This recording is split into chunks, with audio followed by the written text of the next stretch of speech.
तर गेल्या विधान परिषद निवडणुकीत कोणत्या पक्षाने किती जागा जिंकल्या होत्या आणि आता किती जागा जिंकल्यात आपण ग्राफिक्सद्वारे पाहूयात।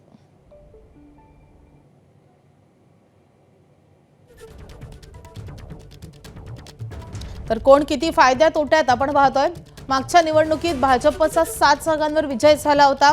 एकूण 17 जागांचा आपण गणित पाहतोय। तर 2026 ला आता भाजपचा तब्बल 11 जागांवर विजय झालाय। या 17 पैकी 3 जागांवर राष्ट्रवादीचा तेव्हा विजय झाला होता मागच्या निवडणुकीत आणि 2026 ला आता राष्ट्रवादीचा 2 जागांवर विजय झालाय। त्यामुळे राष्ट्रवादीची 1 जागा घटलेली आहे।